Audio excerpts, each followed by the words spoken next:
നമസ്കാരം. ശ്രീകൃഷ്ണ കഥാമൃതം ഭാഗം 814 814. ഓം ഗം ഗണപതയേ നമഃ. ഓം സം സരസ്വതേ സ്വാഹ.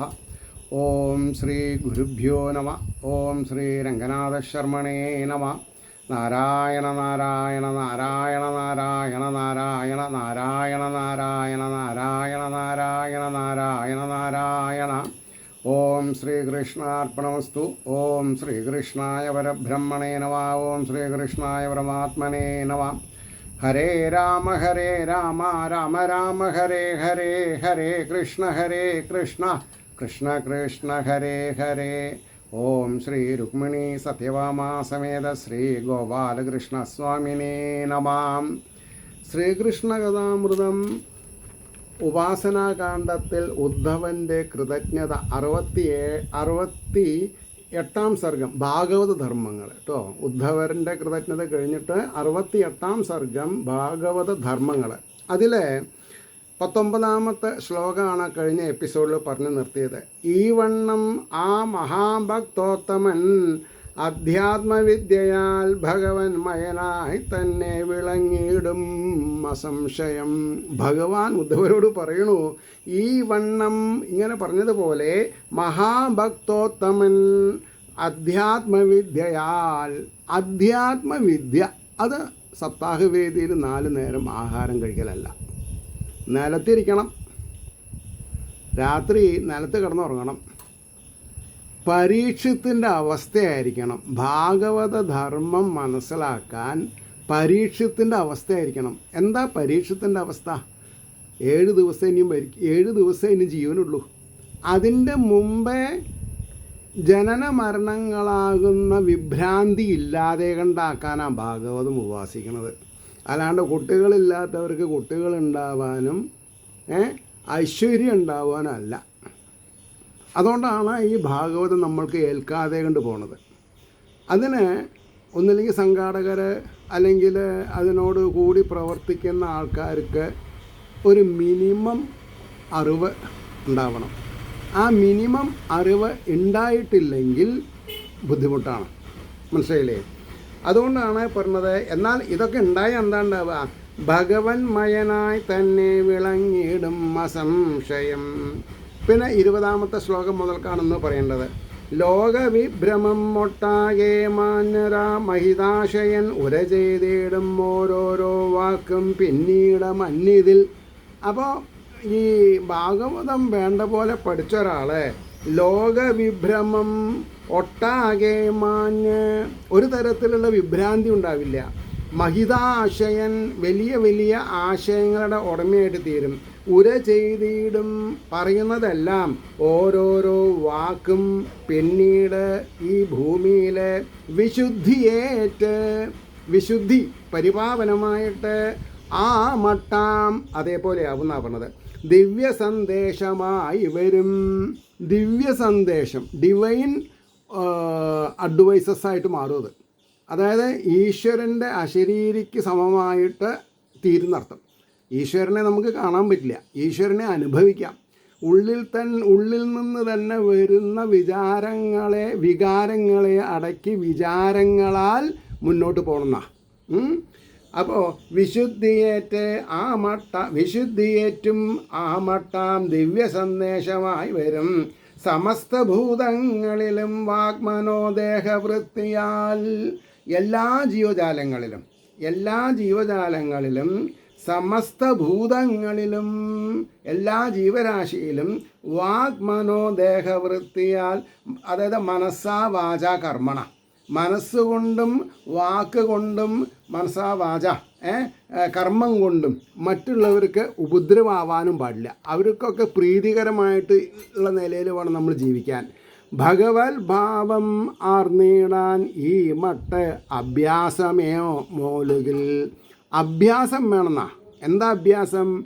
ഭഗവത് ഭാവമാർന്ന് അഹം ബ്രഹ്മാസ്മി തത്വമസി അയമേവ ബ്രഹ്മം പ്രജ്ഞാനം ബ്രഹ്മ എന്നുള്ള നിലകളിൽ കൂടി ഈ മട്ട് അഭ്യാസം ചെയ്യുകയാണെങ്കിൽ അതാം ശ്രേയസ്സിനേവർക്കും.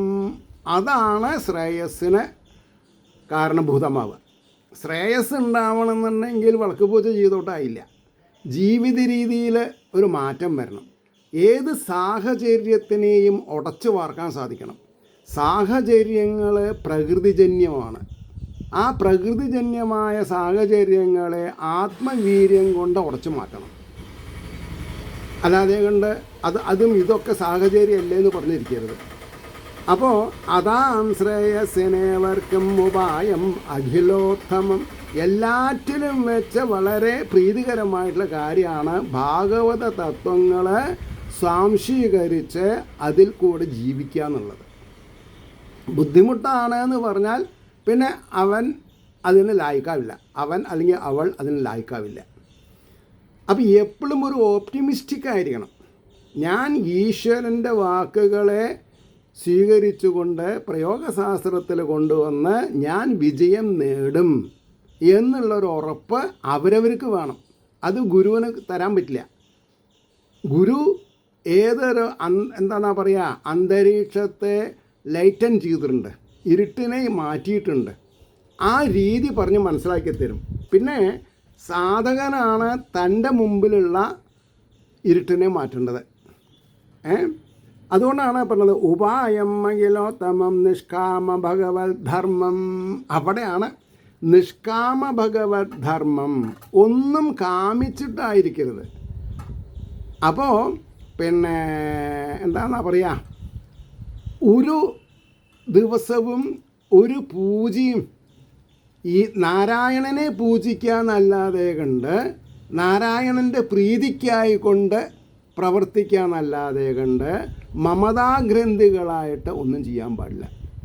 നിങ്ങൾ ഈ പൂജ ചെയ്യിൻ, നിങ്ങൾക്ക് ഇങ്ങനെ ഗുണമുണ്ടാവുന്ന യജ്ഞവേദിയിൽ നിന്ന് ഒരു ശരാശരി അറിവുള്ള ഒരാൾ വിളിച്ച് പറയാൻ പാടില്ല. കാരണം ഓരോരുത്തരുടെയും ഇൻ്റലിജൻസിന്, ഓരോരുത്തരുടെയും കർമ്മ വിഭാഗങ്ങൾക്ക്, ഓരോരുത്തരുടെയും കർമ്മശുദ്ധിക്ക് വ്യത്യാസം ഉണ്ടാവും. അവരെ എല്ലാവരെയും ഒരേ ത്രാസിൽ തൂക്കാൻ പറ്റില്ല. മനസ്സിലായില്ലേ? അപ്പോൾ ഉപായം അഖിലോത്തമം നിഷ്കാമ ഭാഗവത് ധർമ്മം ഭക്തിപൂർവകം എത്രയും. ഭക്തിപൂർവകമായിരിക്കണം ചെയ്യണത്. ഈശ്വരനെ പ്രീതിപ്പെടുത്തുക എന്നുള്ളതിൽ കവിഞ്ഞ ഒരു ഡിമാൻഡും അവിടെ ഉണ്ടാവരുത്. പിന്നെ പറഞ്ഞു പരിപാവനം എമ്മട്ടായാലും. ഏത് ദിശയിൽ കൂടെയാണെങ്കിലും നമ്മുടെ ഉദ്ദേശം എന്താ? പരിപാവനം. ഏറ്റവും സംശുദ്ധമായ രീതിയിൽ ജീവിതത്തിനെ നയിക്കുക. ജീവിതത്തിനെ നയിക്കണം. ജീവിതത്തെ അനുസന്ധാനം ചെയ്യണം. അതെങ്ങനെ? പരിപാവനം എമ്മട്ടായാലും ശീലിപ്പതിനൊരാൾ. ശീലിക്കണം. ശീലിക്കാതെ കണ്ട് ഒരു ദിവസം ഞാൻ ആചാര്യനാണെന്നോ അല്ലെങ്കിൽ ഞാൻ പൗരാണികനാണെന്നോ ഞാൻ ഹോതാവാണെന്നോ പറഞ്ഞ് സ്റ്റേജിൽ കയറിയിട്ട് യാതൊരു കാര്യമില്ല. ശീലിക്കുക. പാലിച്ചതേ ശീലിക്കൂ. പരിപാലനം എന്തിൽ ഉണ്ട് അതായിത്തീരും. അതുകൊണ്ട് പരിപാവനം എമ്മട്ടായാലും ശീലിപ്പതിനൊരാൾ ആരംഭിച്ചിടുകിൽ പോലും അവൻ താഴില്ല ഒരിക്കലും. അപ്പോൾ ആരംഭിക്കാതെ കണ്ട് എങ്ങനെയാ? വണ്ടി സ്റ്റാർട്ടാവാതെ കണ്ട് ഫസ്റ്റ് ഗിയറിലിടാണ്ട് മുന്നോട്ട് എങ്ങനെ പോവുക? വണ്ടി നിർത്തുമ്പോൾ ഗിയറിലിട്ട് നിർത്തണമെന്ന് പറയും. അത് ചിലപ്പോൾ പിന്നെ റിവേഴ്സ് ഗിയർ ആവാം, ഫസ്റ്റോ സെക്കൻഡോ തേർഡോ ആവാം. അപ്പം വണ്ടി സ്റ്റാർട്ട് ചെയ്യുമ്പോഴോ വണ്ടി ന്യൂട്രലായിരിക്കണം, ഗിയറിലാവാൻ പാടില്ല, ചാടും. അപ്പം ഇങ്ങനൊരു കോമൺ സെൻസ് ഇല്ലാതെ കണ്ട്, ഒരു ഉത്തരവാദിത്തപ്പെട്ട ഗുരു ഇല്ലാതെ കണ്ട് ഭാഗവത ധർമ്മം എങ്ങനെ അനുശാസിക്കും നമ്മൾ? അവിടെയാണ് പ്രശ്നം. അപ്പോൾ ആരംഭിച്ചിടുകിൽ പോലും അവൻ താഴില്ലൊരിക്കലും എന്നല്ല. പിന്നെയോ മേന്മേലുയരും ഇതു ഞാൻ നിശ്ചയിച്ചതാം. തുടങ്ങിക്കഴിഞ്ഞാൽ അവൻ ഉയരും. ഭാഗവത ധർമ്മങ്ങൾ ശീലിച്ചാൽ അവൻ ഉയരും, അവൾ ഉയരും, ഉറപ്പാണ്. അതെന്താ കാരണം? ഇത് ഞാൻ നിശ്ചയിച്ചതാം. ഭഗവാൻ ഉദ്ധവരോട് പറയാണ്, എൻ്റെ വാക്കാണ്. പറയണു, ഫലാശ വിട്ടെന്നിലേതും ഭാവമർപ്പിക്കലും ശരി. ഫലാശ നിഷ്കാമകർമ്മം ആയിരിക്കണം. അവിടെയാണ് നിഷ്കാമകർമ്മം. ഞാൻ അതാ പറഞ്ഞത്, ഇത് എൻ്റെ ഗുരുനാഥൻ എനിക്ക് തന്ന ഏറ്റവും എന്താണെന്നാ പറയുക, ഏറ്റവും ഫലവത്തായിട്ടുള്ള ഉപദേശം എന്താ? എടാ ചെറുക്കാൻ, നീയെ പ്രൊഫഷണൽ ആവരുത്, പ്രൊഫഷണലിസം വേണ്ട, അമേച്ചർഷിപ്പ് മതി. നിൻ്റെ തല വേറൊരാളുടെ കഴുത്തിൽ വെച്ച് കൊടുക്കരുത്. ഇതാണ്. അത് കമ്മിറ്റിയുടെ ആണെങ്കിലും ശരി, മാതൃസമിതി ആണെങ്കിലും ശരി, വാട്ട് എവർ ഇറ്റ് ഈസ്, നാട്ടിലെ പ്രമാണിമാരാണെങ്കിലും ശരി, അല്ലേ? അങ്ങനെ ഉണ്ടല്ലോ. അപ്പോൾ എന്നെല്ലാം മേന്മേലുയരും ഇതു ഞാൻ നിശ്ചയിച്ചതാം, ഫലാശ വിട്ടെന്നിലേതും ഏതു ഭാവം അർപ്പിക്കലും ശരി. ഭഗവാനെ നമ്മുടെ കുഞ്ഞായിട്ട് കരുതാം, ഭഗവാനെ നമ്മുടെ അച്ഛനായിട്ട് കരുതാം, ഭഗവാനെ നമ്മുടെ സാരഥിയാക്കാം, ഭഗവാനെ നമ്മുടെ ദൂതനാക്കാം. ഏത് രീതിയിലാണെങ്കിലും ശരി, എന്തുണ്ടാവണം? ഫലാശ വിടണം. ഞാൻ അങ്ങയുടെ ദാസനാണ്, അങ്ങയുടെ ഭക്തദാസനാണ്, അങ്ങയുടെ ഭാഗവതദാസനാണ് എന്ന് പറഞ്ഞെന്താ? ഭാഗവതം എന്ന് പറഞ്ഞാൽ ഭഗവാനെ പറ്റിയും ഭഗവാനാൽ പറഞ്ഞിട്ടുമുള്ള സംഹിതകളാണ്. ആ സംഹിതകൾ താണനിലത്തെ നീരോടൂ എന്ന് പറഞ്ഞ പോലെ വിനയാന്വിതരായിട്ട് വേണം അത് വായിച്ച് പഠിക്കാൻ. അല്ലാണ്ട് ഒരു പ്രീ കണ്ടീഷൻ, എനിക്ക് അതറിയും എനിക്ക് ഇതറിയും എന്ന് കൊണ്ട് വായിച്ച് പഠിക്കരുത്. അവിടെയാണ് പ്രശ്നം വരുന്നത്. അതുകൊണ്ട് ഫലാശ വിട്ടെന്നിലേതും ഏതു ഭാവമർപ്പിക്കലും ശരി. മഹത്താം ധർമ്മമായി തീരും അവയെല്ലാം അസംശയം. അപ്പോൾ ഭാഗവത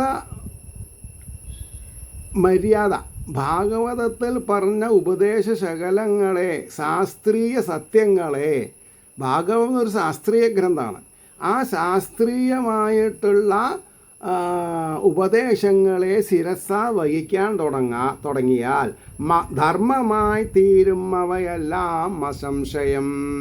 പിന്നെയോ, കംസൻ്റെ ഭയവും മറ്റും എങ്ങും വ്യഖ്യാതമല്ലയോ.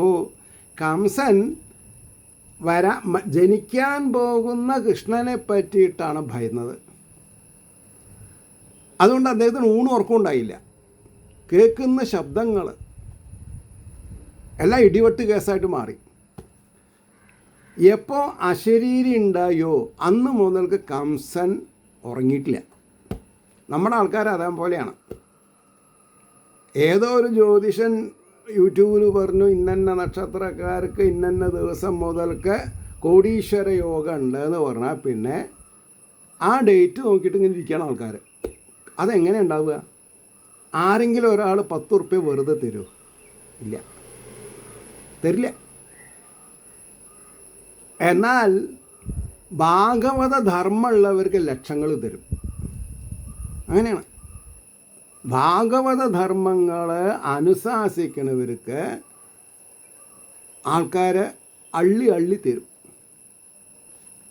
പക്ഷേ അത് നമ്മൾ വേറൊരു രീതിയിൽ ഇതരന്മാർക്ക് കൊടുക്കണം. ഇതരന്മാർക്ക്, മറ്റുള്ളവർക്ക്. അത് മനസ്സുകൊണ്ടും വാക്കുകൊണ്ടും ശരീരം കൊണ്ടും ആവാം. ഒന്നായിട്ട് കൊടുക്കാൻ പറ്റിയില്ലെങ്കിൽ ഇത്തിരിയായിട്ട് കുറേശ്ശെ ആയിട്ട് കൊടുക്കുക. കാരണം ഇതൊക്കെ കടാണ്. അതുകൊണ്ടാണ് പറഞ്ഞത്, ഇതെല്ലാം ഓർത്തും മതിയുള്ളവൻ എൻ ചരണാംബുജൻ. അവിടെയാണ് പ്രശ്നം. ഇതെല്ലാം ഓർക്കണം. അല്ലാതെ കൊണ്ട് 100 ഉറുപ്പ്യയ്ക്ക് ഹവനത്തിന് ചീട്ട് കീറിയിട്ടുണ്ട്, ഞാൻ എല്ലാം നേടി എന്ന് പറഞ്ഞാൽ കാര്യങ്ങൾ നടക്കില്ല. പറഞ്ഞ വിഷയോ? അപ്പോൾ ഇതെല്ലാം ഓർത്ത് മതിയുള്ളവൻ. എന്താ മതിയുള്ളവൻ? മനസ്സുള്ളവൻ എന്നർത്ഥം. നല്ല മനസ്സുള്ളവൻ എൻ ചരണാംബുജം. കൃഷ്ണൻ പറയണു, കൃഷ്ണൻ്റെ തിരുപാദ പത്മങ്ങളെ ഉപാസിക്കുകയാം വേണ്ടത് ഇതേ ജന്മത്തിലാവതും. അടുത്ത ജന്മത്ത് ആവാന്ന് വിചാരിക്കരുത്. എത്ര ലേറ്റായാലും തുടങ്ങണം.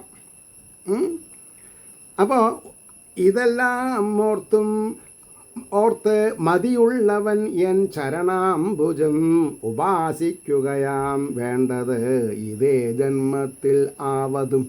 പിന്നെ പറയണു, അനിത്യം കൊണ്ടു നിത്യത്തെ.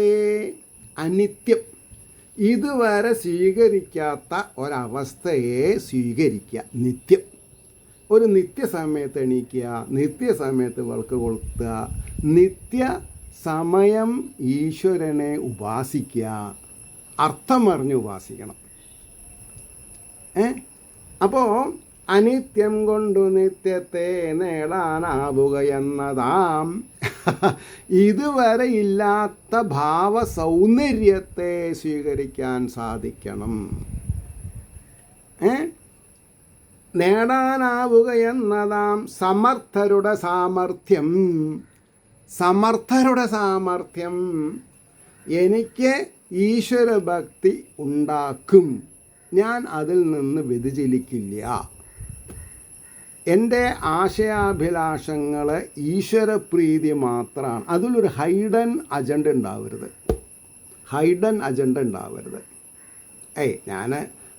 ഞാൻ എല്ലാവരോടും പറഞ്ഞത് വേറെയാണ്, എൻ്റെ ഉള്ളിൽ വേറെ ആഗ്രഹമാണ് എന്ന് പറഞ്ഞിട്ട് മേന്മ ചെയ്താൽ ഭഗവാൻ ഒരു അടിയടിക്കും. അതാണ് പ്രകൃതിയുടെ അടി, സഹിക്കാൻ പറ്റില്ല. അപ്പോൾ അനിത്യം കൊണ്ട് നിത്യത്തെ നേടാനാവുക എന്നതാം സമർത്ഥരുടെ സാമർഥ്യം ബുദ്ധിയുള്ളവൻ്റെ ബുദ്ധിയും. ബുദ്ധിയുള്ളവൻ്റെ ബുദ്ധി അത് ഭഗവത് കാരുണ്യമാണ്. അതിനെ അനുഭവിക്കാൻ സാധിക്കണം. മാത്രമല്ല പറയണു, ബ്രഹ്മവിദ്യ ഇത് ഈ വണ്ണം ഓതിനേൻ ദേവദുർലഭം. അതാണ് ബ്രഹ്മവിദ്യയാണ് ഇപ്പോൾ ഭഗവാൻ ഉപദേശിച്ചത്. അഹം ബ്രഹ്മാസ്മി എന്ന് പറഞ്ഞാൽ പോരാ, എൻ്റെ വിദ്യ മുഴുവൻ ബ്രഹ്മവിദ്യയാണ്. അത് ശ്രീഹരി പറഞ്ഞിട്ടുള്ളതാണ്, ശ്രീനാരായണൻ പറഞ്ഞിട്ടുള്ളതാണ്, ശ്രീകൃഷ്ണൻ പറഞ്ഞിട്ടുള്ളതാണ്, ശ്രീരാമൻ പറഞ്ഞിട്ടുള്ളതാണ്, പരമശിവൻ പറഞ്ഞിട്ടുള്ളതാണ്, ആദി പരാശക്തി പറഞ്ഞിട്ടുള്ളതാണ് എന്നുള്ളൊരു ഉറപ്പുണ്ടാവണം. അപ്പോൾ ബ്രഹ്മവിദ്യ ഇത് ഈ വണ്ണം മോദിനേൻ ദേവദുർലഭം. ദേവന്മാർക്ക് കൂടി ദുർലഭമായിട്ടുള്ള ആത്മവിദ്യയാണ് ഭഗവാൻ ഉദ്ധവരോട് പറഞ്ഞത്. ഇതാണ് ഭാഗവതത്തിൻ്റെ കണ്ടൻറ്റ്. ഈ കണ്ടൻറ്റ് അറിയാതെ കണ്ട് കുട്ടികളില്ലാത്തവർ സന്താനഗോപാലത്തിന് പറവെച്ചിട്ടും അല്ലേ, അവിടെയാണ് പ്രശ്നം. കാര്യമില്ല. എന്താ അങ്ങനെ പറയാൻ കാരണം? ഈ സഹൃദയത്വം എല്ലാ ജീവന്മാരിലും ഈശ്വരീയതയാണ് എന്നറിയാതെ കണ്ട് അടിസ്ഥാനമായിട്ട് ഭാഗവതം ഉപാസിക്കുന്നവരെ മാറ്റി നിർത്തിക്കൊണ്ട് അങ്ങനെയാണ് ഒരു വാക്ക് മതി. ഞങ്ങൾ ഇങ്ങനൊരു സംരംഭമുണ്ട്, അതിനെന്ത് വേണം? ഉൾക്കൊള്ളാൻ സാധിക്കണം. ആരെ ഉൾക്കൊള്ളണം? ഭാഗവതീയ ധർമ്മങ്ങൾ അനുവർത്തിച്ച് വരുന്ന ആൾക്കാരെ. അതിൽ അഡ്രസ്സ് നോക്കരുത്. ബ്രാഹ്മണനാണോ, ക്ഷത്രിയനാണോ, നാട്ടിലുള്ളവനാണോ, നാട്ടിലേക്ക് വന്നവനാണോ, അതുകൊണ്ടാണ് ബ്രഹ്മവിദ്യ ഇത് ഈ വണ്ണം മോദിനേൻ ദേവദുർലഭം ചുരുക്കിയും ഞാൻ വേണ്ടേടം വിസ്തരിച്ചും മഹാമതേ. ഹേ ഉദ്ധവ, ഞാൻ ചില സ്ഥലത്ത് ചുരുക്കി പറഞ്ഞിട്ടുണ്ട്, ചില സ്ഥലത്ത് ഞാൻ വിസ്തരിച്ച് പറഞ്ഞിട്ടുണ്ട്. അതുകൊണ്ടാണ് പറഞ്ഞത് ഇത് അഭ്യാസം ചെയ്യണം, ഇത് വായിച്ച് പഠിക്കണം. അത് സ്റ്റേജിലുള്ള ആളുടെ പണിയാണെന്ന് വിചാരിക്കരുത്. സ്റ്റേജിലുള്ള ആളുടെ പണി വേറെയാണ്, മനസ്സിലായില്ലേ? അവിടെയാണ് പ്രശ്നം. അപ്പോൾ പറഞ്ഞു, ശക്തിയുക്തം ഈ വണ്ണം ഞാൻ നിന്നോടോതിയതൊക്കെയും. ഒന്നും മാറ്റി പറയരുത്, ഒന്നും അസ്വീകാരമാണെന്ന് വിചാരിക്കരുത്. ഞാൻ പറഞ്ഞതൊക്കെ സ്വീകരിക്കണം ഉദ്ധവ. ഞാൻ എന്തിനാ തന്നോട് ഇതൊക്കെ പറഞ്ഞത്? ശക്തിയുക്തം ഈ വണ്ണം ഞാൻ നിന്നോടോതിയതൊക്കെയും സശ്രദ്ധം ഓർക്കുവോൻ എല്ലാ ശങ്കയും തീർന്നു മുക്തനാം. ഇപ്പം ശങ്കയാണ്. ഇതുവരെ ഡാൻസ് ചെയ്യാത്ത ആൾക്കാർ കൃഷ്ണാവതാരത്തിന് മുക്കറിട്ടിട്ട് ഡാൻസ് ചെയ്യാൻ തുടങ്ങി. കയ്യും കാലും വേദനിച്ചിട്ട് വയ്യാന്നാ പിന്നെ അയോഡക്സ് കൊടുക്കണം, വിക്സ് പെട്ടാൻ പറയുക, ചുടുവെള്ളം കൊണ്ട് ഒഴിയുക. മനസ്സിലായില്ലേ? ഈ പാവേനെ എടുത്തിട്ട് താലോലിക്കല്ല, കൃഷ്ണൻ നമ്മുടെ ഉള്ളിലുണ്ട്. അതിനെ മറ നീക്കി അതിനെ അനുസന്ധാനം ചെയ്യാൻ സാധിക്കണം. എല്ലാം മതിമറിഞ്ഞ് ഡാൻസ് ചെയ്യാന്ന് പറഞ്ഞാൽ ശരീരം ഇളക്കലല്ല, പിന്നെന്താ? അതൊരു ഉന്മാദാവസ്ഥയാണ്. എന്താ ഈ ഉന്മാദം എന്ന് പറഞ്ഞാൽ? എല്ലാറ്റിലും എല്ലാവരിലും ഈശ്വരീയത ഉണ്ട് എന്നുള്ള അനുമാനം കൊണ്ടായിരിക്കണം. അതുകൊണ്ട് സശ്രദ്ധം ഓർക്കുവോനെല്ലാ ശങ്കയും തീർന്നു മുക്തനാം. ഭഗവാൻ പറയണു നിങ്ങൾക്ക് ശങ്ക ഉണ്ടാവരുത്. അപ്പോൾ അവരവർ ഒരു കൂട്ടി വെച്ച കാര്യങ്ങളല്ല, അറിയുന്ന ഒരാൾ പറഞ്ഞത് സ്വീകരിക്കാനുള്ള സന്നദ്ധത വേണം. ഈ ഡ്രൈവിംഗ് മെത്തേഡ് എന്തിനാണ് ഈ സൈൻ ബോർഡ് വെച്ചിട്ടുള്ളത്? സ്പീഡ് ലിമിറ്റ് എന്തിനാണ്? റോഡ് കണ്ടീഷൻ, വളവ്, തിരിവ്, കയറ്റ്, ഇറക്കം, നാരോ, പാലം, ഇങ്ങനെയൊക്കെ വരുമ്പോൾ സ്പീഡ് ലിമിറ്റ് നോക്കണം. ഞാൻ വലിയവനാണെന്ന് പറഞ്ഞിട്ട് ഫുൾ സ്പീഡിൽ പോയാലത്തെ സ്ഥിതി എന്താവും?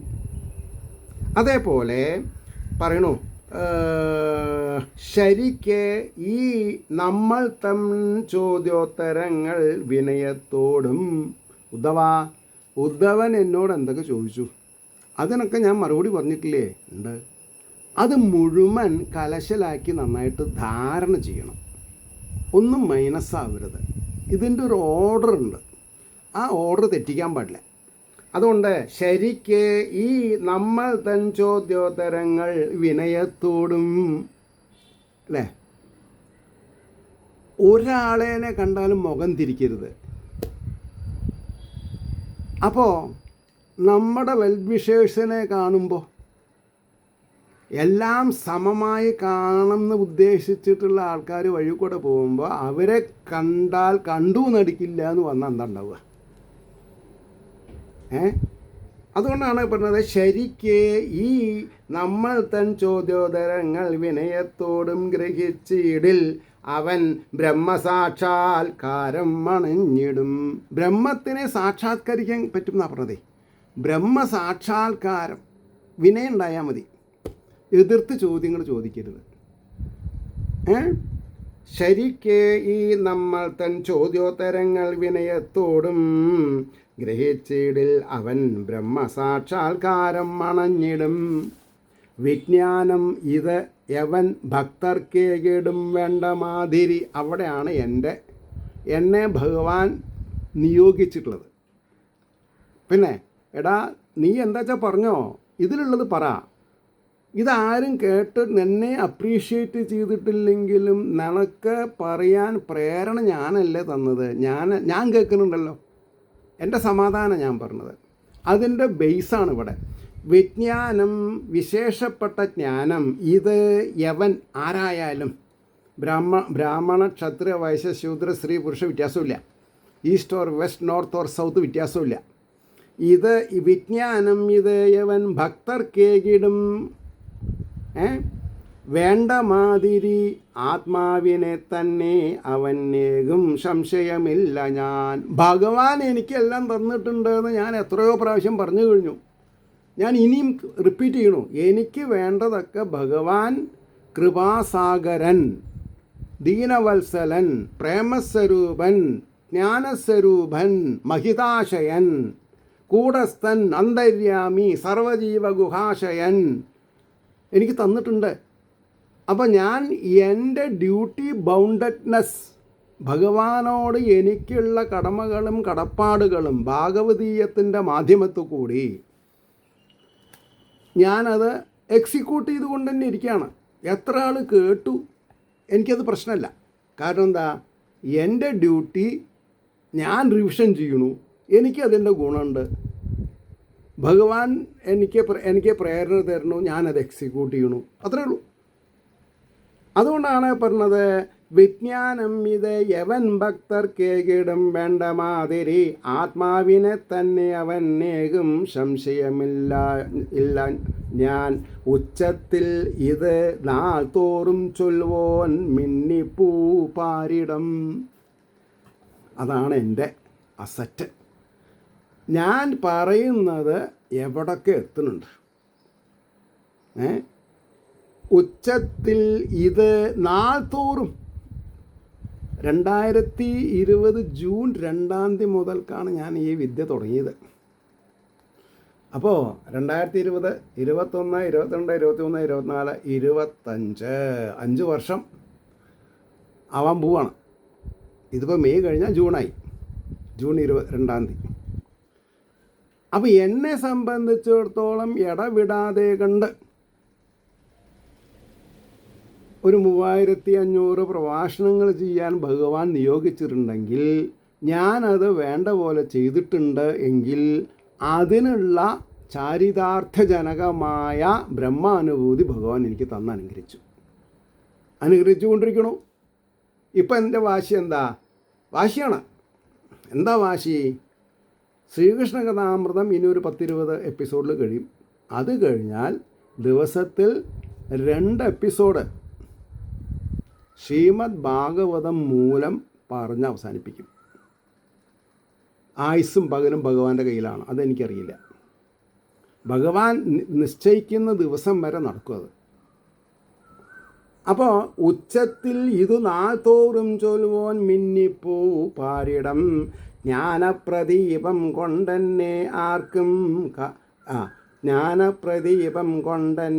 ആർക്കും കാട്ടുകയാണവൻ. ജ്ഞാനപ്രദീപം, അറിവാകുന്ന വെളിച്ചത്തെ മറ്റുള്ളവർക്ക് കാണിക്കുമ്പോൾ ആ വ്യക്തികളുടെ ഹൃദയഗുഹരത്തിൽ വിലസുന്ന ശ്രീനിവാസ ചൈതന്യം എന്നെ ബ്ലെസ് ചെയ്യണു. അത് നിങ്ങൾക്കറിയില്ല, എനിക്കറിയാം. കാരണം പാസ്ബുക്ക് എൻ്റെ കയ്യിലാണല്ലോ. 1995 കർക്കിടകം 32 IIT പോവായ് ദേവി പത്മാവതി ദേവി സമക്ഷത്തിൽ വെച്ച് എൻ്റെ ഗുരുനാഥൻ പറഞ്ഞു, അദ്ദേഹത്തിൻ്റെ ആധ്യാത്മിക ബാങ്കിലുള്ള അസറ്റ് അദ്ദേഹം 0 ബാലൻസ് ആയിട്ടുള്ള പട്ടാമ്പിക്ക് ട്രാൻസ്ഫർ ചെയ്ത് തന്നു എന്ന് പറഞ്ഞു. അതിങ്ങനെ മുഴങ്ങി കേൾക്കുന്നുണ്ട് ഞാൻ എപ്പോഴും. അപ്പോൾ എൻ്റെ പ്രാർത്ഥന എന്താ? അതൊരിക്കലും ചോർന്നു പോകാതെ കണ്ട് ദിവസേന കൂടി വരണം. അതാണ് ശ്രീ മഹാവിഷ്ണു പ്രീത്യർത്ഥം. മഹാവിഷ്ണുവിൻ്റെ പ്രീതിക്കായിട്ടാണ് ഞാൻ ചെയ്യണത്. അത് ഞാനായിട്ട് സഹവാസം അല്ലെങ്കിൽ സംസർഗത്തിൽ വരുന്നവർക്ക് ഞാൻ ലോകാസമസ്താ സുഖിനോ ഭവന്തു എന്ന് പറഞ്ഞിട്ട് അവർക്ക് വീതിക്കണം. ഈ വീതിക്കും തോറും ഇത് ഇരട്ടിയായിട്ട് വരും. ആണ്, കൊടുത്താൽ തീരുന്നതല്ല. ഏത്? സജ്ജന സംസർഗം കൊടുക്കും തോറും വർദ്ധിക്കുകയാണ്. അതുകൊണ്ടാണ് പറഞ്ഞത്, ഉച്ചത്തിൽ ഇത് നാൾ തോറും ചൊല്ലുവോൻ മിന്നിപ്പൂ പാരിടം ജ്ഞാനപ്രദീപം കൊണ്ടെന്നെ ആർക്കും കാട്ടുകയാണവൻ. ഭഗവാനെ ഇൻട്രൊഡ്യൂസ് ചെയ്യണം. നിങ്ങളുടെ ഓരോരുത്തരുടെയും ഹൃദയഗഹ്വരത്തിലുള്ള ബാലാഗ്രശതഭാഗസ്യ വിസ്തരസ്യ ഏകോ ജീവ എന്ന തേജോപുഞ്ചത്തെ നിങ്ങൾ അനുഭവിച്ചറിയൂ എന്ന് ഞാൻ വിളിച്ചു കൂണു. ആര് പറഞ്ഞിട്ട്? ഭഗവാൻ പറഞ്ഞിട്ട്. അപ്പോൾ എന്നിലുള്ള ഭഗവാനും നിങ്ങളിലുള്ള ഭഗവാനും അത് കേൾക്കുന്നുണ്ട്. അപ്പോഴാണ് എനിക്ക് നിർവൃതി തരുന്നത്. ഞാൻ ചെയ്യേണ്ടത് ചെയ്തു എന്നുള്ള ആത്മീയ ധാരണ. അതുകൊണ്ട് ആത്മയഥാർത്ഥ്യം എങ്ങെങ്ങും തെളിയിക്കുക. കാരണം സന്ദർഭം കിട്ടിയാൽ എവിടെയൊക്കെ ഈ ആശയം ഞാൻ പറഞ്ഞ് മനസ്സിലാക്കുന്നുണ്ട്, അല്ലെങ്കിൽ ഞാൻ ഉച്ചത്തിൽ ഓതുന്നു, അവിടെയുള്ള പക്ഷി മൃഗാദികൾ, വൃക്ഷലതാദികൾ, സ്ഥാവര ജംഗമങ്ങൾ ഒക്കെ അനുഭവിക്കുന്നുണ്ട്. കാണുന്നതെല്ലാം നാരായണ പ്രതിമാന, കേൾക്കുന്നതെല്ലാം നാരായണ ജപം അല്ലേ? അപ്പോൾ ആത്മയാഥാർത്ഥ്യം എങ്ങെങ്ങും തെളിയിക്കുക, കാരണം ലോകോപകാരം ചെയ്വോതിലെന്നും പ്രമുഖനാണവൻ. ഞാനൊരു അംബാസഡറാണ്. ആരുടെ അംബാസഡർ? ഭാഗവത ഭക്തന്മാരുടെ അംബാസഡർ. അംബാസഡർമാരെന്താ ചെയ്യുക? ആ വ്യക്തി പ്രതിനിധാനം ചെയ്യുന്ന രാജ്യത്തിൻ്റെ വെൽബീയിങ്സിന് വേണ്ടിയിട്ട് അവരെ പ്രവർത്തനോന്മുഖന്മാരാക്കും. അപ്പം ഞാൻ വൈകുണ്ഠത്തിലുള്ള ചൈതന്യത്തെ അനുസന്ധാനം ചെയ്യുന്ന ഭക്താഗ്രശ്രേണികളുടെ ദാസനാണ്, അംബാസഡറാണ്. ആൾക്കാർ വിചാരിക്കും എന്താ പട്ടാമ്പിക്ക് കുറച്ച് കിറുക്ക് തുടങ്ങിയിട്ടുണ്ടോ എന്ന് തോന്നും. അത് ഞാൻ സ്വീകരിക്കണം. ഇതൊരു ഹിസ്റ്റീരിയാണ്. പക്ഷേ ഇതുകൊണ്ട് മോഹഭംഗങ്ങളില്ല. മോഹങ്ങളില്ല, പിന്നെ എങ്ങനെയല്ല ഭംഗങ്ങൾ വരണുള്ളൂ. അപ്പോൾ പറഞ്ഞു ആത്മയാഥാർത്ഥ്യം എങ്ങെങ്ങും തെളിയിക്കുക, കാരണം ലോകോപകാരം ചെയ്വോരിലെന്നും പ്രമുഖനാണവൻ. ആ ഒരു വാക്കിനെ ഞാൻ സ്വയം സ്വർണ്ണലിപികളാൽ എഴുതി എൻ്റെ മനസ്സിൽ സൂക്ഷിക്കും. ഞാൻ സ്വീകരിച്ച ജോലി മോശമല്ല എന്ന് ഭഗവാൻ എനിക്കൊരു സർട്ടിഫിക്കറ്റ് തന്നു. ഇതിൻ്റെ ഹാങ് ഓവറിൽ ഞാൻ പിരിയാം നിങ്ങളായിട്ട്. ഏവർക്കും ശ്രീഹരിയുടെ അനുഗ്രഹാശിസുകൾ നിർലോഭമുണ്ടാവട്ടെ എന്ന് പ്രാർത്ഥിക്കുകയും അതോടുകൂടി ലോകാസമസ്ത സുഖിനോ ഭവന്തു ആയിരിക്കട്ടെ നമ്മുടെ പ്രാർത്ഥന എന്നും സ്മരിച്ചുകൊണ്ട് വാക്കുകൾ ഉപസംഹരിക്കുന്നു. നമസ്കാരം. നാളെ കാണാം.